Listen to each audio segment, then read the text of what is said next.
ഒരു കറാമ. പോവാനുള്ള പൈസ ഉണ്ടോ വരാനുള്ള പൈസ ഉണ്ടോ എന്നല്ല, ഫുഡ് ബ്ലോഗാണ്. ഫുഡ് എന്നാണ് പോലും അപ്പോൾ തിന്നാൻ പോവാ. അപ്പോൾ ടാക്സി പിടിച്ച്, ടാക്സി തന്നെ കളി. ഫുഡ് വേണ്ടാന്ന് പറഞ്ഞതാ വരുന്നത്.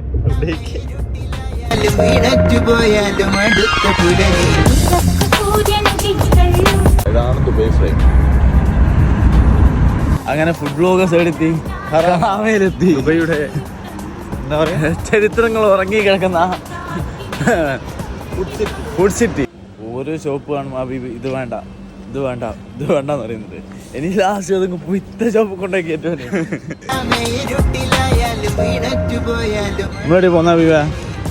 ഇവിടെ കയറണം അബീബ. അതൊന്നും എൻ്റെ ഒന്നിൻ്റെ സ്ഥാപത്തിനെടുത്തു.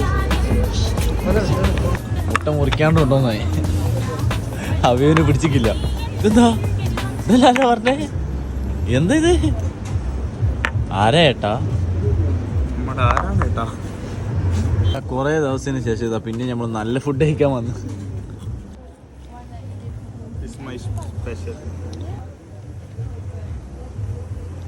ഫുള്ള് സാധനങ്ങൾ തന്നെ. ഫ്രൂട്ട്സിന് ഫ്രൂട്ട്സ്, ചിക്കന് ചിക്കൻ, കുബൂസ്, അമ്മൂസ്, മയോണീസ്, അടിയന്നെ അടിയന്. അയ്യവാ ഫുഡ് എങ്ങനെയുണ്ട്? ഫുഡ് കഴിക്കട്ടെ. കഴിക്കുന്നിട്ട് പറയാം. എങ്ങനെയുണ്ട്?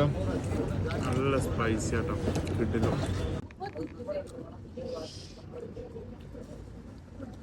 ഇങ്ങനെ എടുത്തിട്ടൊരു പിടുത്തം. അയ്യ ഹബീബിന്റെ കണ്ണ് നിറഞ്ഞെന്ന് പറഞ്ഞ നല്ല ഫുഡ് കഴിച്ചിട്ട്.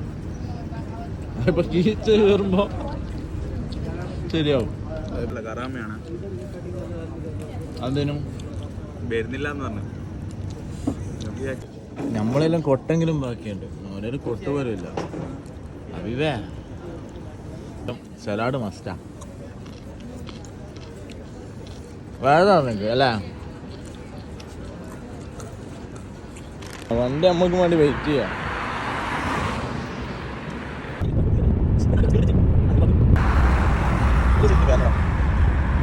പിള്ളേർക്ക് ഫുഡ്, നല്ല ഫുഡ് കഴിക്കണം എന്നിട്ട് കറാമ കൊണ്ടത്. അൽക്കൂസിലാണെങ്കിൽ ഉള്ള എല്ലാ ഹോട്ടലും കയറി എല്ലാ ഫുഡും കഴിച്ച് എല്ലാ വെറൈറ്റിയും നോക്കി. ഇനി കറാമ എല്ലാ ഹോട്ടലും കയറിച്ച് എല്ലാ ഫുഡും അടിക്കുന്നു. നമ്മള് കറാമ തീർന്നിട്ട് എനിക്ക് പൈസ ഒന്നും അയക്കുന്നില്ല.